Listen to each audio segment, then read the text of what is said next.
Assalamualaikum warahmatullahi wabarakatuh. Selamat datang kembali di channel Nara Story dan tentunya masih bersama saya Mas Nara di sini.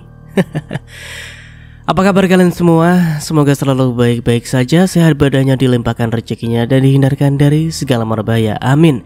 Dan terima kasih untuk kalian yang sudah setia dengan channel Nara Story. Oke, di kesempatan kali ini saya akan menceritakan sebuah cerita drama rumah tangga dengan judul Istriku Wanita Penghibur, melanjutkan dari part sebelumnya. Oke, seperti biasa sebelum ke ceritanya, bagi kalian yang belum subscribe channel Nara Story, silahkan bisa subscribe dulu dan aktifkan lonceng notifikasinya agar kalian tidak ketinggalan cerita menarik dari channel Nara Story. Dan jangan lupa juga untuk share and like, tentunya agar Mas Nara lebih semangat lagi untuk menghibur kalian. Oke, kalau sudah, terima kasih, and so just try keep up with me. Dokter, seorang pria parubaya dengan ekspresi tenang, menarik nafas sebelum menjawab. Kami sudah melakukan pemeriksaan awal dan menstabilkan kondisinya. Saat ini dia sudah dalam keadaan aman dan lebih baik, tetapi masih lemah. Yang perlu ibu tahu adalah penyebab dari kondisinya itu. Erin cemas detik-detik itu, sementara Bu Sari tetap diam, menunggu penjelasan lebih lanjut. Dari hasil pemeriksaan, Rain mengalami syok berat. Selain itu, ada indikasi bahwa dia mengalami trauma psikologis yang cukup serius. Dari cerita Bu Sari dan ibu tadi, saya bisa menyimpulkan bahwa kondisi ini diperburuk oleh stres emosional yang berkepanjangan. Maksudnya apa, dok? Erin mengerutkan kening. Anak ini terbiasa menyaksikan kemarahan yang berlebihan dari ibunya. Itu membuatnya hidup dalam ketakutan terus-menerus. Anak seusia Rain masih sangat rentan terhadap tekanan emosional. Ketakutan yang berkali-kali dialami bisa menumpuk dan menyebabkan respon tubuh yang ekstrim, seperti yang terjadi tadi, di mana dia mengalami sesak nafas dan akhirnya syok. Jadi, Rain seperti ini karena Erin tidak sanggup melanjutkan kalimatnya.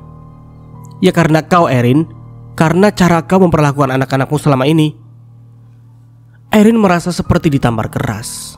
Tangannya mulai gemetar, pikirannya kacau. Dokter kembali berbicara, kali ini dengan nada lebih lembut. Saya tidak mengatakan ini untuk menyalahkan siapapun, tapi jika Rain terus mengalami tekanan yang sama, kondisi ini bisa terulang, bahkan mungkin lebih buruk. Untuk saat ini, yang paling penting adalah memastikan dia mendapatkan rasa aman dan kasih sayang yang cukup. Anak-anak butuh ketenangan, bukan ketakutan. Bu Sari menatap ke dalam ruang pemeriksaan, melihat tubuh kecil Rain yang masih terbaring lemah di ranjang, dengan alat bantu pernafasan menempel di hidungnya. Hatinya mencelos. Anak sekecil itu mengapa harus mengalami hal seburuk ini? Bu Sari menghela nafas panjang, menekan perasaan sesak yang tiba-tiba menyeruak di dadanya. Dia tidak bisa memahami bagaimana seorang ibu bisa begitu lalai hingga membuat anaknya sendiri jatuh dalam kondisi seperti ini. Rain masih terlalu kecil untuk memahami semuanya, tetapi keadaan memaksa dan menjatuhkannya ke dalam situasi yang buruk, yang tak seharusnya dia alami saat masa kembang emasnya. Bagaimana rasanya hidup dalam rumah yang seharusnya menjadi tempat berlindung, tetapi malah dipenuhi dengan ketegangan?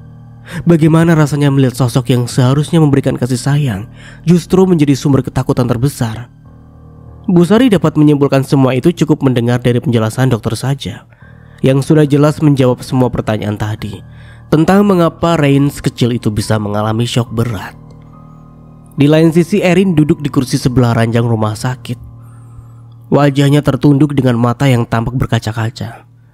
Sesekali dia menyeka pipinya, seolah menahan isakan yang ingin pecah. Tatapannya tertuju pada Rain, anaknya yang masih terbaring lemah dengan alat bantu pernafasan di hidungnya. Rain, maafkan ibu, ucapnya dengan suara lirih, penuh penyesalan dan rasa bersalah mendalam. Di sudut ruangan, Bu Sari mengamati pemandangan itu dengan diam. Ada sedikit kelegaan dalam hatinya melihat Erin akhirnya menunjukkan penyesalan. Mungkin ini bisa menjadi pelajaran bagi ibu muda itu. Mungkin setelah ini Erin akan berubah, akan lebih peduli pada anak-anaknya. Namun, tanpa sepengetahuan Bu Sari, di balik wajah penuh kesedihan itu, benak Erin sedang dipenuhi pikiran lain. Bukan soal Rain, bukan soal rasa bersalah, tapi tentang bagaimana dia harus menyelamatkan dirinya dari situasi ini. Jika tetangga lain tahu jika mertua dan suaminya sampai mendengar soal ini, maka bisa-bisa dipaksa pulang ke rumah mertuanya. Tentu Erin tidak menginginkan hal itu. Bagaimana bisa dia menjalani kencannya dengan tanpa hambatan jika kembali ke rumah yang dipenuhi CCTV berjalan? Dengan hati-hati Erin menarik nafas dalam-dalam, membiarkan bahunya bergetar sedikit agar tangisnya terlihat lebih meyakinkan. Aku mohon, Bu, jangan bilang siapa-siapa soal ini, terlebih tanteku. Bisa-bisa aku dimarahi suamiku. Aku tidak mau menambah beban pikiran, nanti bakal berimbas pada anak-anak. Bu Sari mengangguk mengerti jika demi anak-anak dia rela menyembunyikan kejadian ini dari siapapun. Dia berpikir Erin seperti itu juga karena kelelahan mengurus 3 anak yang masih kecil-kecil. Hari berganti, kejadian semalam seakan tenggelam begitu saja. Jingga dan Asyar tutup mulut, sehingga yang tahu hanya Bu Sari saja. Anak-anak Bu Sari pun tidak tahu apa yang sebenarnya terjadi. Rain pun sudah dipulangkan semalam atas permintaan Erin yang tidak ingin menjalani rawat inap. Dokter pun setuju karena kondisi Rain perlahan mulai pulih kembali. Sang dokter hanya berpesan untuk tidak menunjukkan hal yang mampu mengembalikan rasa traumanya. Saat ini Erin baru saja menyuapi anak ketiganya dengan sabar agar anaknya tidak mengingat kejadian semalam. Erin, ini Aksan telepon. Katanya ada yang perlu dibicarakan, penting katanya.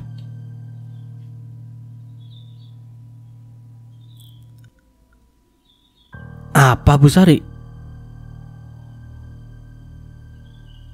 Dia menceritakan kejadian semalam sama Aksan ya? Gumamnya dengan cemas. Erin, Aksan menelpon, katanya sambil menyodorkan ponsel. Kenapa, Tan? Tante tidak tahu, belum sempat tanya. Dia langsung meminta bicara denganmu. Jadi tante langsung memberikannya padamu, jelasnya sambil menyerahkan benda pipi dalam genggaman. Erin menatap ponsel yang masih menampilkan nama suaminya. Ya, dengan sedikit ragu, dia menekan tombol hijau dan mendekatkan ponsel ke telinganya. Halo? Aksan? Suaranya terdengar setengah bertanya. Jantungnya berdegup lebih cepat dari biasanya. Sesaat hening di seberang, lalu suara suaminya terdengar, tenang seperti biasa. Mah, gimana kabarmu di sana? Detik itu juga Erin menghela nafas lega. Seketika ketegangan yang tadi menggumpal di dadanya perlahan mencair. Dia sempat mengira Aksan akan langsung menyinggung soal kejadian semalam, hal yang sejak tadi berputar di kepalanya. Namun ternyata tidak. Suaminya hanya bertanya kabar seperti sepasang suami yang sedang bertukar cerita sehari-hari, seolah tidak ada apa-apa, seolah semuanya masih baik-baik saja. Erin tersenyum kecil, suasana hatinya berubah cepat setelah merasa aman. Aku baik, kamu sendiri gimana? Papa baik-baik saja di sini. Ya, meski kemarin ada sedikit masalah di tempat kerja. Masalah apa? Ya, salah satu temanku menuduhku melakukan sesuatu yang sebenarnya gak aku lakukan. Kami sempat berdebat karena aku gak terima dituduh sembarangan. Tapi ternyata dia cuma salah paham. Setelah dijelaskan baik-baik, akhirnya dia mengerti dan minta maaf. Syukurlah. Wajah Aksan seketika berubah. Senyum yang tadi menghiasi bibirnya perlahan memudar, tergantikan oleh ekspresi kecut yang sulit disembunyikan. Dia mengira Erin akan merespon dengan lebih dari sekedar satu kata, tapi yang keluar dari bibir istrinya hanya syukurlah. Udah, begitu singkat, begitu datar. Bukan hanya itu saja, sejak awal Erin tidak sesekalipun memanggilnya dengan sebutan papa, hanya namanya saja.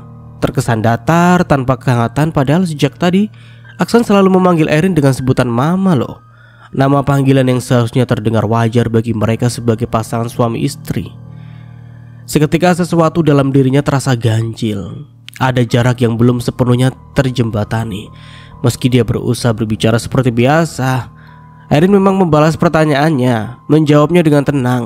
Tapi entah kenapa rasanya masih ada tembok tak kasat mata di antara mereka. Aksan merasakan perasaan yang tiba-tiba mengganjal di dadanya.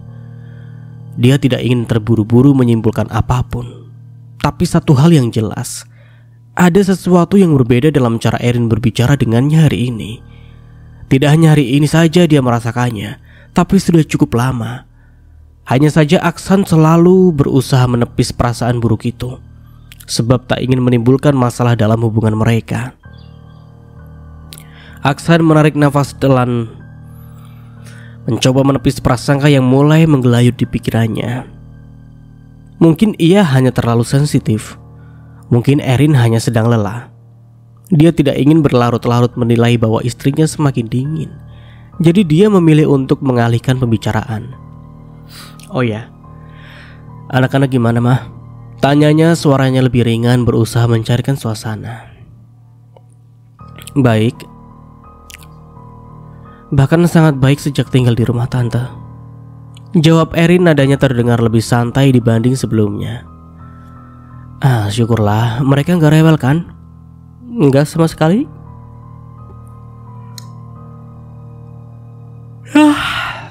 Justru di sini mereka lebih senang.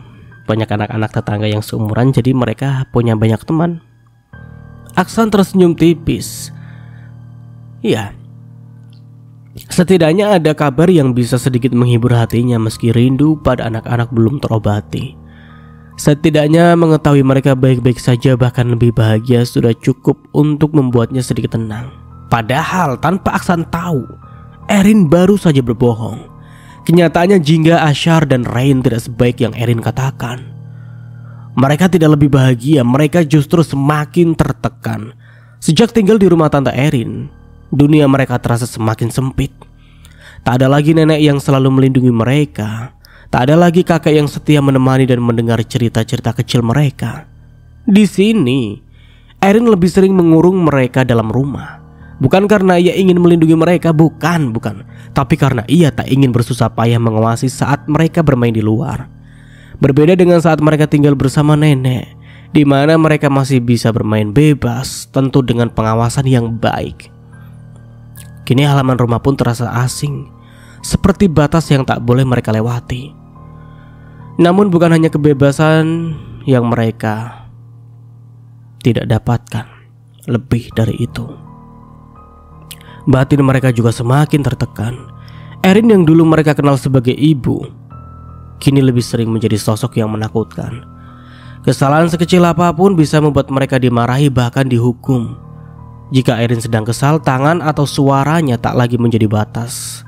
Sebuah hanger tebal kerap melayang ke betis kecil mereka, meninggalkan rasa sakit yang tak hanya terasa di kulit, tapi juga meresap hingga ke hati mereka.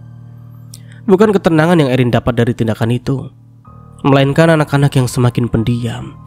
Tak ada lagi tawa lepas, tak ada lagi celoteh ceria. Kini mereka lebih memilih memendam segala rasa, menahan diri agar tidak berbuat sesuatu yang bisa membuat Erin marah lagi. Mereka tidak rewel, tidak banyak tingkah persis seperti yang Erin inginkan. Tapi tanpa ia sadari, mereka perlahan kehilangan cahaya dalam diri mereka. Setelah merasa cukup puas menanyakan kabar anak-anak dan istrinya, Aksan lalu mengakhiri pembicaraan. Ya sudah mah, jaga diri baik-baik ya. Salam buat anak-anak.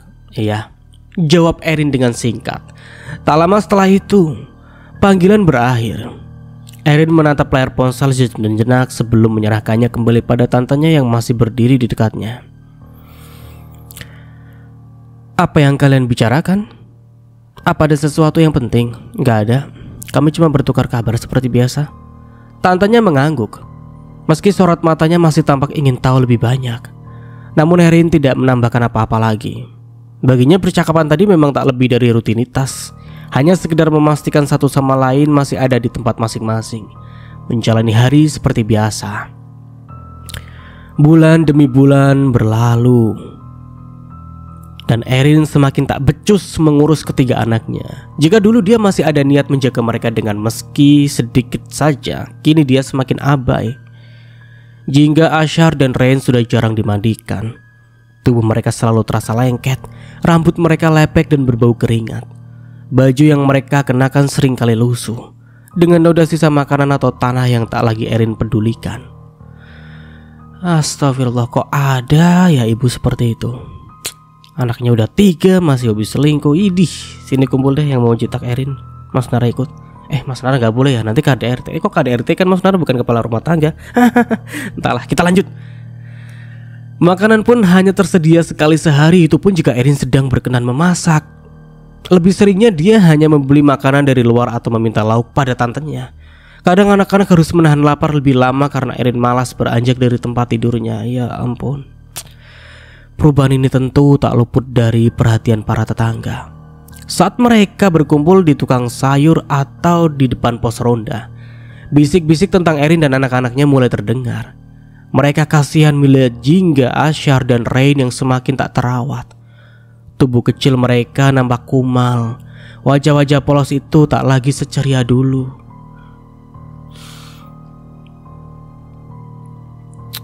Yang lebih membuat para tetangga miris adalah bagaimana anak-anak itu seperti terkurung di rumahnya sendiri. Setiap hari mereka hanya bermain di ruang tamu. Pintu rumah selalu dalam keadaan terkunci. Para tetangga baru mengetahui hal itu saat mereka tak sengaja mengintip dari balik jendela. Di sana terlihat 3 anak malang itu duduk berdekatan, saling merangkul satu sama lain. Tak ada orang dewasa yang menemani. Tak ada suara riang seperti anak-anak lainnya di luar sana. Mereka hanya berusaha menghibur diri dengan permainan seadanya, mencoba mengisi kekosongan yang tak biasa mereka ungkapkan dengan kata-kata. Di lain sisi, Tante Erin tidak mengetahui semua ini. Dia terlalu sibuk dengan pekerjaannya, berangkat sejak pagi dan baru pulang hampir setengah malam, saat anak-anak sudah tertidur pulas. Baginya rumah selalu tampak tenang, seolah tak ada yang perlu dikhawatirkan. Ia tak pernah menyadari bahwa ketiga ponakannya menjalani hari-hari yang berat tanpa ada yang benar-benar memperhatikan. Tak ada yang mengadukan keadaan mereka. Tak ada tangisan atau keluhan yang terdengar. Di lain sisi, Tante Erin tidak mengetahui semua ini. Ia tak pernah menyadari. Bukan karena mereka tidak ingin berbicara, tapi karena mereka takut Erin sudah lebih dulu mengancam. Jika ada satu kata saja yang keluar dari mulut mereka tentang perlakuan ibunya, maka tubuh kecil mereka akan kembali merasakan sakit. Ancaman itu cukup untuk membuat mereka diam, menelan semua yang mereka rasakan sendirian. Hal ini juga berlaku saat Aksan atau Erma, nenek mereka, menghubungi setiap kali menerima panggilan. Jingga, Asyar, dan Rain hanya berbicara seperlunya saja. Iya ya, kami baik-baik saja. Iya nek, kami sehat. Kata-kata yang mereka ucapkan selalu singkat, terdengar biasa saja. Tidak ada keluhan, tidak ada tanda-tanda bahwa sesuatu sedang tidak baik-baik saja. Mereka tahu jika mereka berani berkata jujur, maka hukuman akan datang setelah panggilan berakhir. Jadi, mereka memilih diam, menyembunyikan luka mereka sendiri, berharap suatu hari nanti semuanya akan membaik. Di sudut gang dekat tukang sayur, beberapa ibu-ibu tengah berkumpul membicarakan hal yang belakangan ini menjadi topik hangat. Kasihan sekali anak-anak itu. Setiap hari dikurung di rumah, gak pernah diajak main keluar. Bajunya lusuh, rambutnya awut-awutan. Iya, aku juga lihat loh.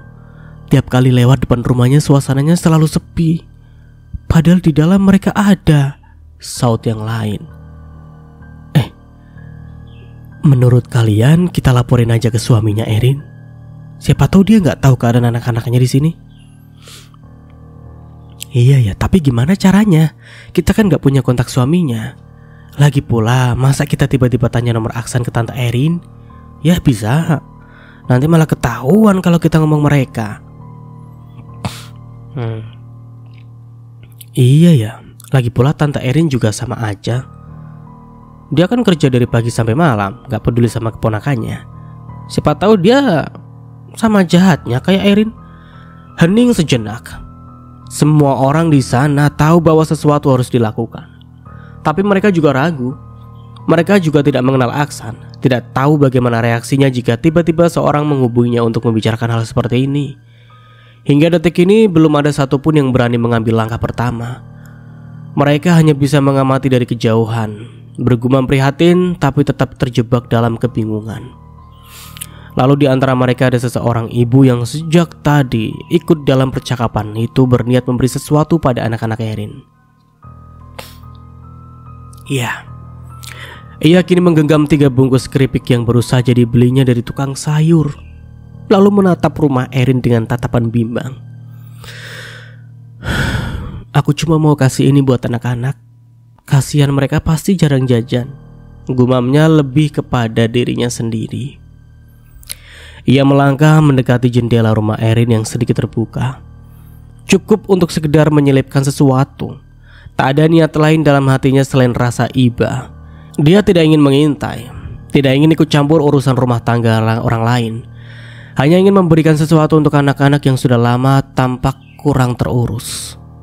Nak, sini sebentar. Beberapa detik berlalu sebelum terlihat sosok kecil yang mengintip dari balik tirai. Rain. Bocah itu tampak ragu, matanya penuh kehati-hatian. Ini buat kalian. Ambil saja. Rain tidak langsung mengambilnya. Dia menoleh ke belakang seolah memastikan sesuatu sebelum akhirnya meraih bungkus keripik dengan tangan mungilnya. Terima kasih, ucapnya lirih dengan suara lucu. Ibu itu tidak langsung beranjak pergi. Dia masih berdiri di tempatnya, menatap jendela dengan hati yang semakin berat. Dari celah kecil itu dia melihat bagaimana ketiga anak kecil itu kini duduk berdekatan, lahap memakan keripik yang baru saja dia berikan. Tidak ada tawa khas anak-anak. Tidak ada suara riang atau perbuatan seperti biasanya bocah seusia mereka saat mendapat cemilan. Mereka makan dalam diam, seolah takut ada yang mendengar. Seolah sesuatu yang sederhana seperti makanan ringan adalah hal yang begitu berarti bagi mereka. Ibu itu beristighfar dalam hati. Ya Allah. Dia memeluk dadanya sendiri, lalu akhirnya melangkah pergi. Tidak kembali ke kumpulan ibu-ibu yang masih sibuk membicarakan Erin, melainkan langsung menuju rumahnya sendiri. Dia tidak ingin ikut menyebarkan dugaan-dugaan yang belum tentu benar. Tidak ingin mengumbar sesuatu yang bisa menjadi fitnah sebelum kebenaran terungkap. Ia tahu betul bahwa menggibah adalah perbuatan yang tidak disukai Sang Pencipta, dan dia tidak ingin menjadi bagian dari itu. Namun di dalam hatinya dia tetap berharap semua dugaan ini salah. Berharap Erin tidak benar-benar menyiksa anak-anaknya. Berharap kecurigaan para tetangga tidak benar adanya. Meski sejauh ini bukti yang ia lihat sudah cukup mengarah pada hal-hal yang dicurigai. Malam itu Erin duduk di meja makan menikmati makan malamnya dengan tenang. Suasana rumah begitu sepi, hanya terdengar suara sendok yang beradu dengan piringnya. Namun ketenangan itu tiba-tiba pecah. Plak! Sebuah gelas plastik jatuh ke lantai, air di dalamnya tumpah meski hanya sedikit. Rain si bungsu berdiri kaku di tempatnya, menatap gelas yang kini menggelinding pelan di lantai. Wajahnya pun langsung pucat. Rain! Teriaknya dengan suara tinggi, membuat dua kakak Rain yang duduk di sudut ruangan ikut tersentak. Tatapan Erin tajam penuh kemarahan. Matanya seperti bara api yang siap membakar siapapun yang ada di hadapannya. Rain, bocah kecil itu hanya bisa menunduk dengan tubuh gemetar. Dasar anak ceroboh! Udah berapa kali mama bilang jangan nakal, jangan bikin kacau. Bentaknya dengan keras. Rain tidak berani menjawab. Mulutnya terbuka tapi tidak ada suara yang keluar. Dia hanya bisa berdiri di tempatnya, kakinya terasa lemas, tubuh kecilnya bergetar ketakutan. Di sudut ruangan, Jingga dan Ashar terlihat tegang. Mereka ingin berlari dan menarik adik mereka menjauh, tapi mereka tahu jika mereka ikut campur, maka kemarahan Erin bisa beralih kepada mereka juga. Suasana berubah mencekam. Erin masih menatap Rain dengan penuh amarah. Sementara bocah itu hanya bisa berharap hukuman kali ini tidak akan terlalu menyakitkan. Rain masih terlalu kecil untuk memahami cara menghadapi amarah ibunya. Dada kecilnya naik turun, bibir mungilnya bergetar, dan matanya mulai memerah. digenangi air mata yang perlahan mengalir. Isakannya lirih tapi cukup terdengar di tengah keheningan yang mencekam. Di sudut ruangan, Jingga yang lebih besar tahu adiknya dalam bahaya. Dengan cepat dia mengangkat tangannya melambaikan jemarinya secara halus, sebuah isyarat bagi Rain untuk jangan menangis. Tapi Rain terlalu takut, terlalu kaget.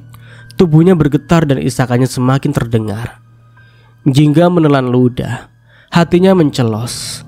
Ia tahu betul jika Erin mendengar tangisan itu, maka kemarahannya akan semakin memuncak.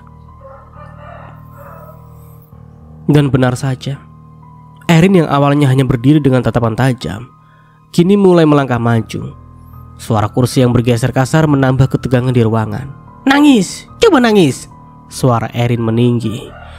Di sudut ruangan, Jingga dan Ashar semakin mengepal erat tangan mereka. Tahu bahwa sebentar lagi sesuatu yang lebih buruk akan terjadi. Beruntung Rain cepat mengerti jika dirinya terancam. Dengan sekuat tenaga dia mengontrol emosi dan menahan tangis yang mendesak ingin keluar dari bibir. Ya, anak balita itu seakan didewasakan oleh keadaan. Jika pada umumnya anak-anak seusianya masih merengek dan bermanjaan di bawah ketiak ibunya, namun berbeda dengan Rain yang belajar mandiri dan memendam kesakitannya dalam diam. Di teras sebuah rumah yang sunyi terdengar suara lirih, sesuatu yang hampir tenggelam dalam keheningan jika diperhatikan lebih dekat. Ternyata ada dua sosok kecil duduk meringkuk di sudut teras. Dua anak itu, tubuh mereka gemetar, wajah mereka basah oleh air mata. Jingga merangkul adiknya erat, begitu dengan Ashar yang memeluk kakaknya dalam tangis yang begitu memilukan. Keduanya saling memeluk, seakan saling menguatkan satu sama lain tanpa adanya kehadiran Rain. Ada apa sebenarnya? Dini hari masih menyisakan pekatnya. Di teras rumah kayu itu, dua anak kecil duduk bersebelahan. Jingga memeluk lututnya erat-erat, kepalanya tertunduk, bahunya bergetar menahan isakan. Di sebelahnya Ashar menunduk diam, menatap lantai kayu yang dingin dengan mata berkaca-kaca. Tidak ada suara kecuali angin dingin hari yang berhembus dengan pelan. Mereka sudah terlalu lama duduk di situ tanpa ada yang tahu. Keduanya sudah kelelahan menangis, tapi tak kunjung dihampiri oleh siapapun. Hingga hanya sisa air mata yang jatuh tanpa ada suara isakan lagi. Mungkin para tetangga masih tertidur lelap, sampai tak menyadari tangisan pilu kakak beradik itu yang sudah berlangsung hampir 1 jam lamanya. Hanya dingin pagi yang menyelimuti tubuh kecil mereka, mengiris kulit sekaligus hati mereka yang masih rapuh. Jingga sesekali menyeka air matanya dengan punggung tangan, menoleh ke jendela rumah nenek mereka, Erma. Hanya kegelapan di dalam sana. Erma dan suaminya pasti masih terlelap. Mereka berdua tidak tahu ada dua cucu mereka yang duduk mematung di luar menahan tangis di pagi yang masih begitu muda. Ashar menggigit bibirnya mencoba menahan suara sesenggukan kakaknya. "Ashar kedinginan, Kak," bisiknya dengan suara serak. Jingga menatap air matanya tak terbendung, lalu dengan sigap kembali memeluk sang adik, berharap tubuh kecilnya dapat hangat kembali. Rupanya Erin dengan kejam telah meninggalkan kedua anaknya di depan rumah sang mertua tanpa memberitahu siapapun terlebih dahulu.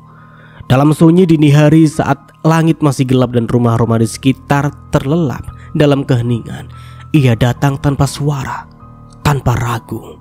Kita flashback. Sebuah mobil baru saja terhenti beberapa meter dari pekarangan rumah Erma. Mesin yang menderu halus segera dimatikan. Erin menoleh ke kursi belakang ke tempat Jingga dan Ashar duduk dalam diam. Wajah mereka masih mengantuk dan bingung. "Turun!" Perintahnya singkat, dingin, tanpa emosi. "Kita ke rumah nenek, Ma. Kenapa gak bilang dari awal aja?" tanya Jingga heran, tapi juga senang karena akhirnya bisa kembali ke rumah yang dipenuhi kehangatan dan kasih sayang yang tulus. "Jangan banyak omong, ikuti saja perintah Mama. Sekarang turun dan jangan berbicara apapun." Tegas Erin membentak membuat Jingga dan Asyar mulai ketakutan. Jingga ragu-ragu menatap ibunya, seakan mencari jawaban. Mengapa mereka kesini tiba-tiba tanpa diberitahu lebih dulu atau menghabari nenek dulu? Namun wajah garang mamanya itu tak memberi ruang untuk protes atau memberinya kesempatan untuk kembali bertanya. Dengan langkah berat, Jingga membuka pintu mobil diikuti oleh Asyar yang mengikutinya dari belakang. Begitu kaki mereka menginjak tanah, angin pagi yang dingin segera menyambut. Pokoknya ingat pesan mama. Awas. Awas saja kalau kalian berani bersuara sekecil pun. Tapi ma, belum selesai Asyar melanjutkan ucapannya, Erin langsung membesarkan kedua bola matanya, seakan menegur Asyar untuk tidak bertanya apapun. Tanpa kata perpisahan, tanpa penjelasan, Erin menutup pintu mobilnya dengan cepat. Saat ia menatap rumah tua di hadapannya, rumah tempat kedua anaknya akan ditinggalkan, tak ada tanda-tanda kehidupan dari dalam, semua pun masih tertidur pulas. Ia tidak mengetuk pintu, tidak memberi kabar lebih dulu, tidak melakukan apapun untuk memberitahu orang-orang di sana bahwa dua bocah kecil kini berdiri di luar, sendirian dalam keadaan kedinginan. Dan Erin meninggalkannya begitu saja. Dia berlalu dengan mobil. Kita flashback off. Asyar menarik nafas pelan, lalu menoleh ke kakaknya yang masih duduk diam di sampingnya. Kak, kenapa mama ninggalin kita di sini? Kenapa kita nggak boleh kasih tahu nenek? Jingga tersentak mendengar pertanyaan itu. Seketika dia teringat suara tegas ibunya sebelum mereka turun dari mobil. Jingga menempelkan jari telunjuk ke bibirnya, memberi isyarat agar Asyar diam. Namun Asyar mengernyit tidak mengerti. Tapi kak, bisiknya lagi, kali ini dengan suara yang lebih mendesak. Mama kan udah pergi, kita gak perlu takut lagi kan? Kenapa gak kita ketuk pintu aja sekarang? Jingga dilanda kebingungan. Menunduk tanpa menjawab, dia masih ragu, masih takut jika meski ibunya sudah pergi jauh dengan mobil membawanya ke sini. Tapi Asyar tidak sabar dan terus mengeluh. Aku kedinginan kak, aku gak tahan di luar. Akhirnya dengan ragu Jingga akhirnya bangkit berdiri. Ayo, kita ketuk pelan-pelan saja, jangan sampai orang lain tahu, pesan Jingga lalu disusul anggukan kepala adiknya. Ketuk aja sih kak, Asyar dingin, kakak gak sayang aku kak. Jingga menoleh ke adiknya, lalu menarik nafas panjang. Perlahan tangannya mulai bergerak maju menuju pintu. Namun tepat saat jemarinya hampir menyentuh permukaan kayu, dia kembali menahannya di udara. Pikirannya dipenuhi ketakutan. Bagaimana kalau mama tahu? Bagaimana kalau mama tiba-tiba kembali dan melihat mereka telah melanggar perintahnya? Ya ampun, sampai segitu takutnya loh. Ia menelan ludah, jantungnya berdegup kencang. Tapi Asyar sudah kehilangan kesabaran. Dia menggertakkan giginya. Wajahnya menegang karena udara dingin yang semakin menyakitkan. Tanpa ragu ia mengangkat tangannya sendiri dan tok tok tok tok. Suara ketukan itu terdengar jelas dalam keheningan pagi, keras dan tegas. Jingga tersentak, matanya melebar, jantungnya semakin berdebar. Dia menoleh panik ke arah jalan, takut-takut melihat bayangan mobil mamanya kembali. Tapi jalanan tetap sunyi. Sementara itu dari dalam rumah terdengar suara tempat tidur kayu berdecit.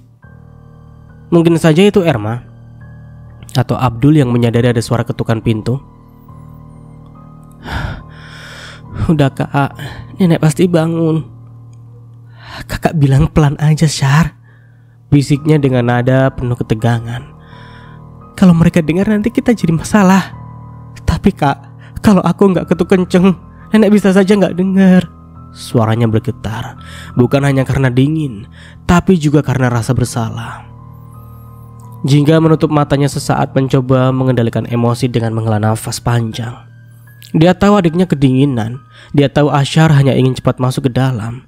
Tapi ketukannya masih lebih besar. Takut kalau mama tahu, takut kalau mereka dimarahi karena membuat keributan. Setakut itu Jingga karena hasil dari kekejaman ibunya yang sudah menumpuk dalam bayangan ingatan. Ia menarik nafas dalam lalu berkata lebih pelan, hampir tak terdengar. Kakak cuma gak mau bikin orang-orang tahu kita di sini pagi-pagi begini. Sama saja kak. Nanti juga nenek tahu dan nenek pasti cerita ke tetangga. Jingga belum sempat menjawab karena perhatiannya teralihkan pada suara yang berasal dari dalam rumah, yaitu suara langkah kaki yang semakin mendekat. Lalu pintu kayu di hadapan mereka mulai berdicit terbuka. Jingga menegang tangannya mencengkeram lengan Asyar, sementara adiknya justru senang karena akhirnya bisa berada di tempat yang dapat mengusir rasa dingin sejak tadi dia rasakan. Abdul muncul dengan wajah yang masih setengah mengantuk. Namun begitu matanya menangkap dua cucunya berdiri di depan pintu, Jingga dan Asyar dengan tubuh menggigil memeluk diri mereka sendiri dalam dinginnya dingin hari, membuatnya kantuknya hilang seketika. Astagfirullah, gumamnya terkejut, kedua alisnya bertaut. Banyak pertanyaan menyerbu pikirannya sekaligus. Kenapa mereka di sini? Diantar siapa? Kenapa tak ada orang dewasa bersama mereka? Namun Abdul tahu ini bukan saatnya bertanya. Ayo masuk nak, kata Abdul, suara terdengar lembut meski nadanya penuh kegelisahan. Jingga ragu sejenak, masih terbayang perintah mamanya. Tapi begitu tubuhnya perlahan hangat kembali, dia tak lagi berpikir panjang dan memperdulikan larangan itu. Dengan langkah lemah dia meraih tangan adiknya dan masuk ke dalam. Duduk sini, duduk, ucapnya sambil mengambil selimut tebal dari atas kasur. Tanpa banyak bicara, dia segera menyelimuti tubuh mungil Asyar terlebih dahulu, lalu merangkul Jingga dengan membungkusnya dalam kehangatan. Nanti cerita sama kakek, sekarang hangatin badan dulu, katanya mengusap kepala mereka dengan lembut. Jingga dan Asyar diam, masih berusaha mengatur nafas dan menghilangkan rasa dingin yang menyesakkan dada mereka. Dia yakin dua cucunya itu tak mungkin datang ke sini seorang diri. Pasti ada sesuatu, tetapi dia belum ingin membahasnya. Sekarang dia bangkit dari tempat tidur, hendak membuat dua cangkir teh hangat untuk menghangatkan tubuh kedua cucunya. Karena selimut pun tidak akan cukup. Melihat betapa Asyar menggigil hebat, pasti sudah cukup lama berada di luar. Abdul berdiri di dapur, menyalakan kompor dan menuangkan air ke dalam panci. Uap mulai mengepul perlahan saat air memanas, bersiap untuk menyeduh teh hangat untuk cucu-cucunya. Ia masih dipenuhi pertanyaan, tapi memilih menahan diri. Yang terpenting sekarang adalah memastikan Jingga dan Asyar merasa lebih baik. Sementara itu di dalam kamar, Erma baru saja terbangun. Dia mengerjapkan mata masih dalam kantuk, sebelum menyadari ada sesuatu yang berbeda. Samar-samar dari ujung mata ada dua sosok anak kecil yang terlihat asing baginya. Ia menoleh dan jantungnya seakan berhenti sejenak. Cucuku, suara Erma serak karena baru bangun tidur, tapi nada keterkejutan dalam suaranya begitu jelas. Jingga dan Asyar menoleh ke arah nenek mereka. Wajah mereka yang awalnya kaku perlahan mencair, dan tanpa pikir panjang Erma langsung merengkuh keduanya dalam pelukan hangat. Sejak kapan kalian di sini, nak? Kalimatnya terhenti saat pelukannya semakin erat. Dia tidak bisa merasakan tubuh mereka yang masih sedikit menggigil. Rasa penasaran yang berputar di kepalanya segera terkalahkan oleh rasa rindu yang mendesak di dadanya. Sudah lama dia tidak memeluk cucunya, apalagi berjumpa dengan cucunya. Kalian kedinginan? Tanya Erma heran. Jingga hanya mengangguk pelan di pelukan neneknya. Sementara Asyar menahan tangis berusaha menyembunyikan ketakutannya di dada. Saat itu juga Abdul muncul dari dapur dengan dua cangkir teh hangat di tangannya. Dia melihat pemandangan itu yang mana Erma memeluk cucu-cucunya dengan erat, seakan takut mereka akan menghilang lagi. Biarkan mereka angetin diri dulu, baru kita tanya mereka kenapa ada di sini. Tutur Abdul usai meletakkan dua cangkir teh ke atas meja kecil terletak telah di samping tempat tidur. Dahi Erma menggerut. Rasa penasaran dan segudang pertanyaan kian memenuhi isi kepala. Tetapi memang sebaiknya membiarkan Jingga juga Asyar menghangatkan diri dan mencicipi teh buatan suaminya dengan perlahan. Setelah situasi mulai membaik, barulah Erma melayangkan beberapa pertanyaan pelan-pelan saja. Dan sampai di sini dulu ceritanya. Nantikan kelanjutan ceritanya di part berikutnya. Dari saya mohon maaf bila ada salah kata atau dalam penyampaian cerita. Akhir kata, wassalamualaikum warahmatullahi wabarakatuh. Sampai jumpa di video selanjutnya and see you. Ciao.